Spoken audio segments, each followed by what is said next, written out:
Germinal, 7e partie, chapitre 1. Les coups de feu de Montsou avaient retenti jusqu'à Paris en un formidable écho. Depuis 4 jours, tous les journaux de l'opposition s'indignaient, étalaient en première page des récits atroces. 25 blessés, 14 morts, dont 2 enfants et 3 femmes. Et il y avait encore les prisonniers. Levaque était devenu une sorte de héros. On lui prêtait une réponse au juge d'instruction d'une grandeur antique. L'Empire, atteint en pleine chair par ces quelques balles, affectait le calme de la toute-puissance sans se rendre compte lui-même de la gravité de sa blessure. C'était simplement une collision regrettable, quelque chose de perdu, là-bas, dans le pays noir, très loin du pavé parisien qui faisait l'opinion. On oublierait vite. La compagnie avait reçu l'ordre officieux d'étouffer l'affaire et d'en finir avec cette grève, dont la durée irritante tournait au péril social. Aussi, dès le mercredi matin, vit-on débarquer à Montsou 3 des régisseurs. La petite ville, qui n'avait osé jusque-là se réjouir du massacre, le cœur malade, respira et goûta la joie d'être enfin sauvée. Justement, le temps s'était mis au beau. Un clair soleil, un de ces premiers soleils de février, dont la tiédeur verdit les pointes des lilas. On avait rabattu toutes les persiennes de la régie, le vaste bâtiment semblait revivre, et les meilleurs bruits en sortaient. On disait ces messieurs, très affectés par la catastrophe, accourus pour ouvrir des bras paternels aux égarés des corons. Maintenant que le coup se trouvait porté, plus fort sans doute qu'ils ne l'eussent voulu, ils se prodiguaient dans leur besogne de sauveurs. Ils décrétaient des mesures tardives et excellentes. D'abord, ils congédièrent les borains, en menant grand tapage de cette concession extrême à leurs ouvriers.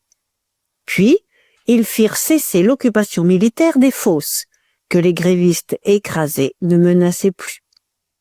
Ce furent eux encore qui obtinrent le silence au sujet de la sentinelle du Voreux disparue. On avait fouillé le pays sans retrouver ni le fusil ni le cadavre. On se décida à porter le soldat déserteur, bien qu'on eût le soupçon d'un crime. En toute chose, ils s'efforcèrent ainsi d'atténuer les événements, tremblant de la peur du lendemain, jugeant dangereux d'avouer l'irrésistible sauvagerie d'une foule lâchée au travers des charpentes caduques du vieux monde. Et, d'ailleurs, ce travail de conciliation ne les empêchait pas de conduire à bien les affaires purement administratives, car on avait vu Deneulin retourner à la régie, où il se rencontrait avec M. Hennebeau. Les pourparlers continuaient pour l'achat de Vandame. On assurait qu'il allait accepter les offres de ces messieurs. Mais ce qui remua particulièrement le pays, ce furent de grandes affiches jaunes que les régisseurs firent coller à profusion sur les murs. On y lisait ces quelques lignes en très gros caractères. Ouvriers de Montsou, nous ne voulons pas que les égarements dont vous avez vu ces jours derniers les tristes effets privent de leurs moyens d'existence les ouvriers sages et de bonne volonté. Nous rouvrirons donc toutes les fosses lundi matin, et lorsque le travail sera repris, nous examinerons avec soin et bienveillance les situations qu'il pourrait y avoir lieu d'améliorer. Nous ferons enfin tout ce qu'il sera juste et possible de faire. En une matinée, les 10 000 charbonniers défilèrent devant ces affiches. Pas un ne parlait. Beaucoup hochaient la tête, d'autres s'en allaient de leurs pas traînards, sans qu'un pli de leur visage immobile eût bougé. Jusque-là, le coron des 240 s'était obstiné dans sa résistance farouche.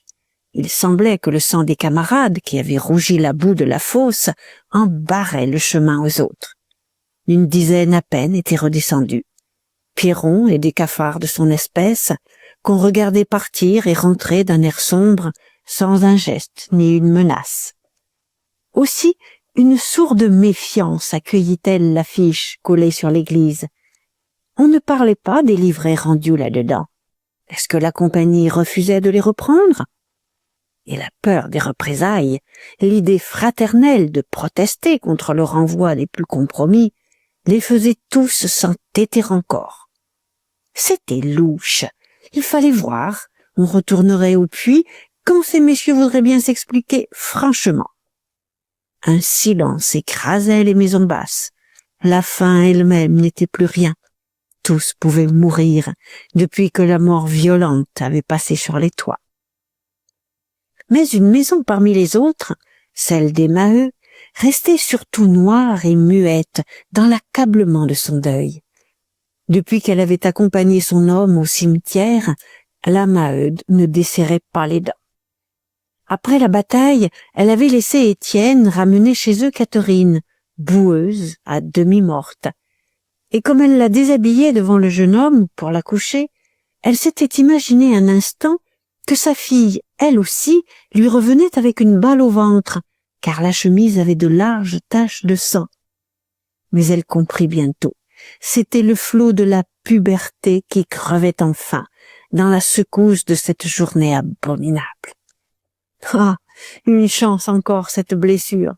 Un beau cadeau de pouvoir faire des enfants que les gendarmes ensuite égorgeraient. Et elle n'adressait pas la parole à Catherine, pas plus d'ailleurs qu'elle ne parlait à Étienne. Celui-ci couchait avec Jeanlin, au risque d'être arrêté, saisi d'une telle répugnance à l'idée de retourner dans les ténèbres de Réquillart qu'il préférait la prison. Un frisson le secouait, l'horreur de la nuit après toutes ces morts, la peur inavouée du petit soldat qui dormait là-bas, sous les roches. D'ailleurs, il rêvait de la prison comme d'un refuge au milieu du tourment de sa défaite. Mais on ne l'inquiétait même pas. Il traînait des heures misérables, ne sachant à quoi fatiguer son corps. Parfois seulement, la Maheude les regardait tous les deux, lui et sa fille, d'un air de rancune, en ayant l'air de leur demander ce qu'ils faisaient chez elle. De nouveau, on ronflait tous en bas. Le père Bonnemort occupait l'ancien lit des deux mioches, qui dormaient avec Catherine, maintenant que la pauvre Alzire n'enfonçait plus sa bosse dans les côtes de sa grande sœur. C'était en se couchant que la mère sentait le vide de la maison, au froid de son lit devenu trop large. Vainement, elle prenait Estelle pour combler le trou, ça ne remplaçait pas son homme. Et elle pleurait sans bruit pendant des heures. Puis, les journées recommençaient à couler comme auparavant. Toujours pas de pain, sans qu'on eût pourtant la chance de crever une bonne fois. Des choses ramassées à droite et à gauche, qui rendaient aux misérables le mauvais service de les faire durer. Il n'y avait rien de changé dans l'existence. Il n'y avait que son homme de moins. L'après-midi du 5e jour, Étienne, que la vue de cette femme silencieuse désespérait, quitta la salle et marcha lentement le long de la rue pavée du Coron. L'inaction qui lui pesait le poussait à de continuelles promenades, les bras ballants, la tête basse, torturé par la même pensée. Il piétinait ainsi depuis une demi-heure lorsqu'il sentit, à un redoublement de son malaise, que les camarades se mettaient sur les portes pour le voir. Le peu qui restait de sa popularité s'en était allé au vent de la fusillade, et il ne passait plus sans rencontrer des regards dont la flamme le suivait. Quand il leva la tête, des hommes menaçants étaient là.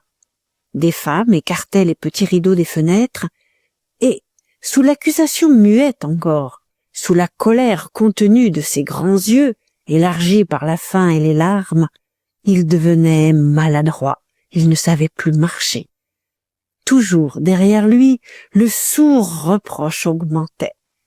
Une telle crainte le prit d'entendre le coron entier sortir pour lui crier sa misère, qu'il rentra, frémissant. Mais, chez les Maheu, la scène qui l'attendait acheva de le bouleverser.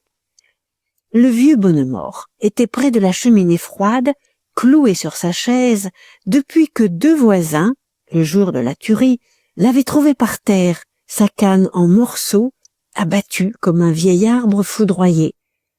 Et pendant que Lénore et Henri, pour amuser leur faim, grattaient avec un bruit assourdissant une vieille casserole où des choux avaient bouilli la veille, la Maheude, toute droite, après avoir posé Estelle sur la table, menaçait du poing Catherine. « Répète un peu, nom de Dieu! Répète ce que tu viens de dire !» Catherine avait dit son intention de retourner au Voreux.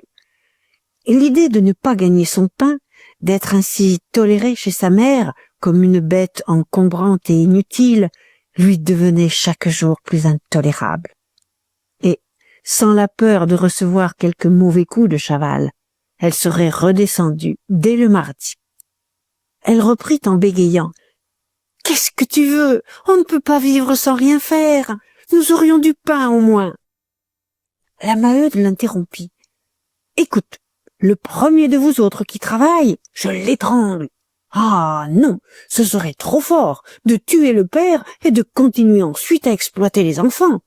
En voilà assez.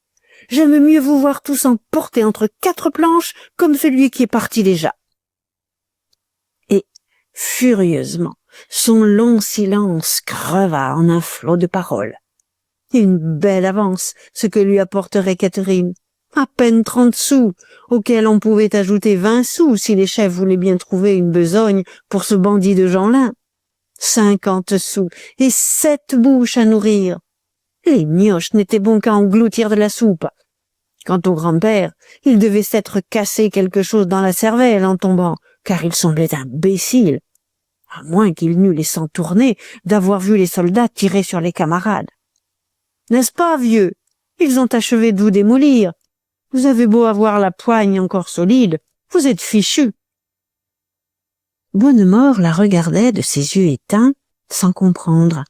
Il restait des heures, le regard fixe. Il n'avait plus que l'intelligence de cracher dans un plat empli de cendres qu'on mettait à côté de lui, par propreté. « Et ils n'ont pas réglé sa pension, » poursuivit-elle. « Et je suis certaine qu'ils la refuseront à cause de nos idées. Non, je vous dis qu'en voilà de trop avec ces gens de malheur. » Cependant, hasarda Catherine, ils promettent sur l'affiche. Veux-tu bien vous foutre la paix avec ton affiche? Encore de la glu pour nous prendre et nous manger. Ils peuvent faire les gentils à présent qu'ils nous ont troué la peau. Mais alors, maman, où irons-nous? On ne nous gardera pas au coron, bien sûr. La Maheude eut un geste vague et terrible. Où ils iraient? Elle n'en savait rien. Elle évitait d'y songer, ça la rendait folle. Ils iraient ailleurs, quelque part. Et comme le bruit de la casserole devenait insupportable, elle tomba sur Lénore et Henri, les gifla. Une chute d'Estelle, qui s'était traînée à quatre pattes, augmenta le vacarme. La mère la calma d'une bourrade. Quelle bonne affaire si elle était tuée du coup! Elle parla d'Alzire. Elle souhaitait aux autres la chance de celle-là. Puis, brusquement, elle éclata en gros sanglots, la tête contre le mur. Étienne, debout, n'avait osé intervenir. Il ne comptait plus dans la maison. Les enfants eux-mêmes se reculaient de lui avec défiance. Mais les larmes de cette malheureuse lui retournaient le cœur. Il murmura « Voyons, voyons, du courage, on tâchera de s'en tirer. » Elle ne parut pas l'entendre. Elle se plaignait maintenant d'une plainte basse et continue. « Ah, misère, est-ce possible? Ça marchait encore avant ces horreurs. On mangeait son pain sec, mais on était tous ensemble. Mais que s'est-il donc passé, mon Dieu? Qu'est-ce que nous avons donc fait pour que nous soyons dans un pareil chagrin, les uns sous la terre, les autres à n'avoir plus que l'envie d'y être? C'est bien vrai qu'on nous attelait comme des chevaux à la besogne, et ce n'était guère juste, dans le partage, d'attraper les coups de bâton, d'arrondir toujours la fortune des riches, sans espérer jamais goûter aux bonnes choses. Le plaisir de vivre s'en va lorsque l'espoir s'en est allé. Oui, ça ne pouvait durer davantage. Il fallait respirer un peu. Si l'on avait su pourtant. Est-ce possible de s'être rendu si malheureux à vouloir la justice? Des soupirs lui gonflaient la gorge. Sa voix s'étranglait dans une tristesse immense. Puis, des malins sont toujours là pour vous promettre que ça peut s'arranger si l'on s'en donne seulement la peine. On se monte la tête, on souffre tellement de ce qui existe qu'on demande ce qui n'existe pas. Moi, je rêvassais déjà comme une bête. Je voyais une vie de bonne amitié avec tout le monde. J'étais parti en l'air, ma parole, dans les nuages. Et l'on se casse les reins en retombant dans la crotte. Ce n'était pas vrai. Il n'y avait rien là-bas des choses qu'on s'imaginait voir. Ce qu'il y avait, c'était encore de la misère. Ah, de la misère tant qu'on en veut. C'est des coups de fusil par-dessus le marché. Étienne écoutait cette lamentation, dont chaque larme lui donnait un remords. Il ne savait que dire pour calmer la Maheude, toute brisée de sa terrible chute du haut de l'idéal. Elle était revenue au milieu de la pièce, elle le regardait maintenant, et le tutoyant dans un dernier cri de rage. « Et toi, est-ce que tu parles aussi de retourner à la fosse, après nous avoir tous foutus dedans? Je ne te reproche rien, seulement, si j'étais à ta place, moi, je serais déjà morte de chagrin d'avoir fait tant de mal aux camarades. » Il voulut répondre, puis il eut un haussement d'épaules désespéré. À quoi bon donner des explications qu'elle ne comprendrait pas dans sa douleur? Et souffrant trop, il s'en alla. Il reprit dehors sa marche, éperdu. Là encore, il retrouva le coron qui semblait l'attendre, les hommes sur les portes, les femmes aux fenêtres. Dès qu'il parut, des grognements coururent, la foule augmenta. Un souffle de commérage s'enflait depuis 4 jours, éclatait en une malédiction universelle. Des poings se tendaient vers lui, des mères le montraient à leurs garçons d'un geste de rancune, des vieux crachaient en le regardant. C'était le revirement des lendemains de défaite, le revers fatal de la popularité, une exécration qui s'exaspérait de toutes les souffrances endurées sans résultat. Il payait pour la faim et la mort. Zacharie, qui arrivait avec Philomène, bouscula Étienne comme celui-ci sortait, et il ricana méchamment. « Tiens, il engraisse, ça nourrit donc la peau des autres ?» Déjà, la Levaque s'était avancée sur sa porte, en compagnie de Bouteloup. Elle parla de Bébert, son gamin tué d'une balle. Elle cria « Oui, il y a des lâches qui font massacrer les enfants. Qu'il aille chercher le mien dans la terre s'il veut me le rendre. » Elle oubliait son homme prisonnier. Le ménage ne chômait pas, puisque Bouteloup restait. Pourtant, l'idée lui en revint. Elle continua d'une voix aiguë. « Va donc! Ce sont les coquins qui se promènent quand les braves gens sont à l'ombre. » Étienne, pour l'éviter, était tombé sur la Pierronne, accouru au travers des jardins. Celle-ci avait accueilli comme une délivrance la mort de sa mère, dont les violences menaçaient de les faire pendre. Et elle ne pleurait guère non plus, la petite de Pierron, cette gourgandine de Lydie, un vrai lébarat. Mais elle se mettait avec les voisines dans l'idée de se réconcilier. « Et ma mère, dit, et la fillette, on t'a vu, tu te cachais derrière elle quand elles ont gobé du plomb à ta place. » Quoi faire? Étrangler la Pierronne et les autres? Se battre contre le coron? Étienne en eut un instant l'envie. Le sang grondait dans sa tête. Il traitait maintenant les camarades de brutes. Il s'irritait de les voir inintelligents et barbares, au point de s'en prendre à lui de la logique des faits. Était-ce bête? Un dégoût lui venait de son impuissance à les dompter de nouveau. Et il se contenta de hâter le pas, comme sourd aux injures. Bientôt, ce fut une fuite. Chaque maison le huait au passage. On s'acharnait sur ses talons. Tout un peuple le maudissait d'une voix peu à peu tonnante dans le débordement de la haine. C'était lui, l'exploiteur, l'assassin, la cause unique de leur malheur. Il sortit du coron, blême, affolé, galopant, avec cette bande hurlante derrière son dos. Enfin, sur la route, beaucoup le lâchèrent, mais quelques-uns s'entêtaient, lorsque, au bas de la pente, devant l'avantage, il rencontra un autre groupe qui sortait du Voreux. Le vieux Mouque et Chaval étaient là.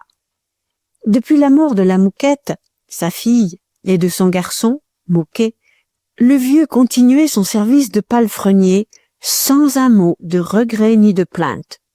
Brusquement, quand il aperçut Étienne, une fureur le secoua, et des larmes crevèrent de ses yeux, et une débâcle de gros mots jaillit de sa bouche noire et sanglante, à force de chiquer. « Salaud! Cochon! Espèce de mufle! Attends, tu as mes pauvres bougres d'enfants à me payer, il faut que tu y passes !» Il ramassa une brique, la cassa, en lança les 2 morceaux. « Oui, oui, nettoyons-le !» cria Chaval, qui ricanait, très excité, ravi de cette vengeance. « Chacun son tour! Te voilà collé au mur, sale crapule !» Et lui aussi se rua sur Étienne à coups de pierre. Une clameur sauvage s'élevait. Tous prirent des briques, les cassèrent, les jetèrent pour l'éventrer, comme ils avaient voulu éventrer les soldats. Étourdis, ils ne fuyaient plus, il leur faisait face, cherchant à les calmer avec des phrases. Ses anciens discours, si chaudement acclamés jadis, lui remontaient aux lèvres. Il répétait les mots dont il les avait grisés, à l'époque où il les tenait dans sa main, ainsi qu'un troupeau fidèle. Mais sa puissance était morte, des pierres seules lui répondaient, et il venait d'être meurtri au bras gauche. Il reculait, en grand péril, lorsqu'il se trouva traqué contre la façade de l'avantage. Depuis un instant, Rasseneur était sur sa porte. « Entre », dit-il simplement. Étienne hésitait, cela l'étouffait de se réfugier là. « Entre donc, je vais leur parler. » Il se résigna. Il se cacha au fond de la salle, pendant que le cabaretier bouchait la porte de ses larges épaules. « Voyons, mes amis, soyez raisonnables. Vous savez bien que je ne vous ai jamais trompé, moi. Toujours j'ai été pour le calme. Et si vous m'aviez écouté, vous n'en seriez pas, à coup sûr, où vous en êtes. » Dodelinant des épaules et du ventre, il continua longuement. Il laissa couler son éloquence facile d'une douceur apaisante d'eau tiède. Et tout son succès d'autrefois lui revenait. Il reconquérait sa popularité sans effort, naturellement, comme si les camarades ne l'avaient pas hué et traité de lâche 1 mois plus tôt. Des voix l'approuvaient. Très bien, on était avec lui. Voilà comment il fallait parler. Un tonnerre d'applaudissements éclata. En arrière, Étienne défaillait, le cœur noyé d'amertume. Il se rappelait la prédiction de Rasseneur dans la forêt, lorsque celui-ci l'avait menacé de l'ingratitude des foules. Quelle brutalité imbécile!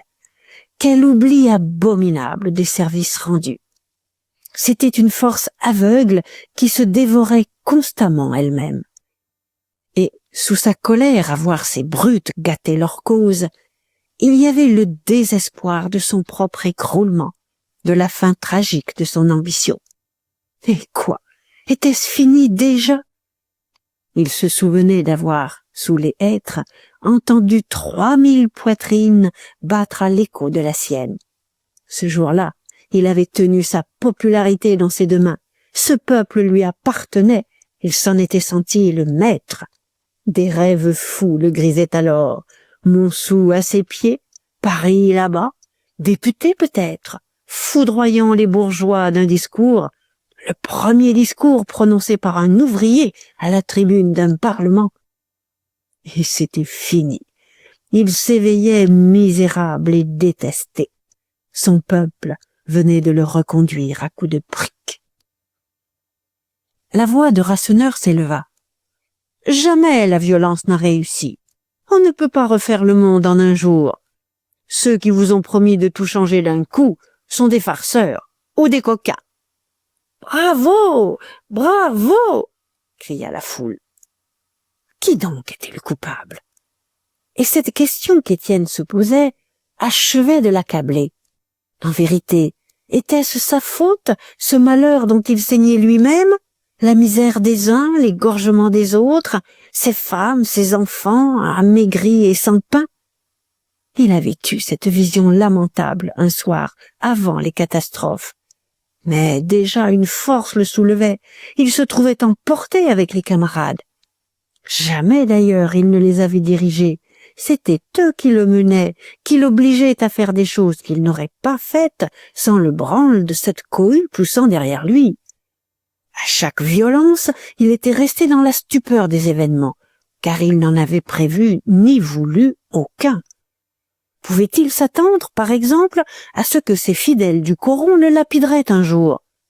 Ces enragés-là mentaient quand il l'accusait de leur avoir promis une existence de mangeaille et de paresse. Et dans cette justification, dans les raisonnements dont il essayait de combattre ses remords, s'agitait la sourde inquiétude de ne pas s'être montré à la hauteur de sa tâche, ce doute du demi-savant qui le tracassait toujours. Mais il se sentait à bout de courage. Il n'était même plus de cœur avec les camarades. Il avait peur de cette masse énorme, aveugle et irrésistible du peuple, passant comme une force de la nature, balayant tout, en dehors des règles et des théories. Une répugnance l'en avait détaché peu à peu. Le malaise de ses goûts affinés, la montée lente de tout son être vers une classe supérieure. À ce moment, la voix de Rasseneur se perdit au milieu de vociférations enthousiastes. « Vive Rasseneur! Il n'y a que lui! Bravo! Bravo !» Le cabaretier referma la porte pendant que la bande se dispersait. Et les deux hommes se regardèrent en silence. Tous deux haussèrent les épaules. Ils finirent par boire une chope ensemble. Ce même jour, il y eut un grand dîner à la Piolaine, où l'on fêtait les fiançailles de Négrel et de Cécile. Les Grégoire, depuis la veille, faisaient cirer la salle à manger et épousseter le salon. Mélanie régnait dans la cuisine, surveillant les rôtis, tournant les sauces, dont l'odeur montait jusque dans les greniers. On avait décidé que le cocher Francis aiderait Honorine à servir. La jardinière devait laver la vaisselle, le jardinier ouvrirait la grille. Jamais un tel gala n'avait mis en l'air la grande maison patriarcale et cossue. Tout se passa le mieux du monde. Madame Hennebeau se montra charmante pour Cécile, et elle sourit à Négrel lorsque le notaire de Montsou, galamment, proposa de boire au bonheur du futur ménage. Monsieur Hennebeau fut aussi très aimable. Son air riant frappa les convives. Le bruit courait que, rentré en faveur près de la régie, il serait bientôt fait officier de la Légion d'honneur, pour la façon énergique dont il avait dompté la grève. On évitait de parler des derniers événements, mais il y avait du triomphe dans la joie générale. Le dîner tournait à la célébration officielle d'une victoire. Enfin, on était donc délivrés, on recommençait à manger et à dormir en paix. Une allusion fut discrètement faite aux morts, dont la boue du Voreux avait à peine bu le sang. C'était une leçon nécessaire. Et tous s'attendrirent quand les Grégoire ajoutèrent que, maintenant, le devoir de chacun était d'aller panser les plaies dans les corons. Eux avaient repris leur placidité bienveillante, excusant leurs braves mineurs, les voyant déjà, au fond des fosses, donner le bon exemple d'une résignation séculaire. Les notables de Montsou, qui ne tremblaient plus, convinrent que la question du salariat demandait à être étudiée prudemment. Au rôti, la victoire devint complète lorsque M. Hennebeau lut une lettre de l'évêque, où celui-ci annonçait le déplacement de l'abbé Ranvier. Toute la bourgeoisie de la province commentait avec passion l'histoire de ce prêtre qui traitait les soldats d'assassins. Et le notaire, comme le dessert paraissait, se posa très résolument en libre penseur. Deneulin était là avec ses 2 filles. Au milieu de cette allégresse, il s'efforçait de cacher la mélancolie de sa ruine. Le matin même, il avait signé la vente de sa concession de Vandame à la compagnie de Monceau. Acculé, égorgé, il s'était soumis aux exigences des régisseurs, leur lâchant enfin cette proie, guettée si longtemps, leur tirant à peine l'argent nécessaire pour payer ses créanciers. Même il avait accepté, au dernier moment, comme une chance heureuse, leur offre de le garder à titre d'ingénieur divisionnaire, résigné à surveiller ainsi, en simple salarié, cette fosse où il avait englouti sa fortune.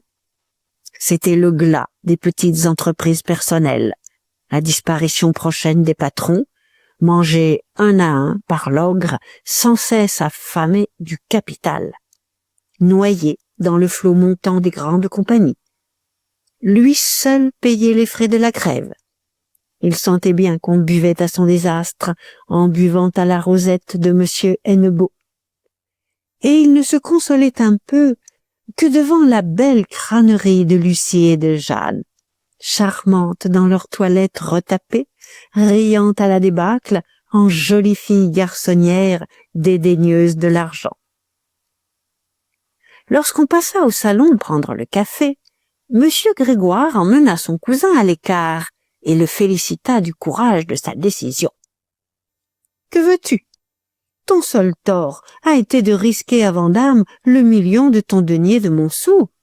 Tu t'es donné un mal terrible et le voilà fondu dans ce travail de chien, tandis que le mien, qui n'a pas bougé de mon tiroir, me nourrit encore sagement à ne rien faire, comme il nourrira les enfants de mes petits-enfants.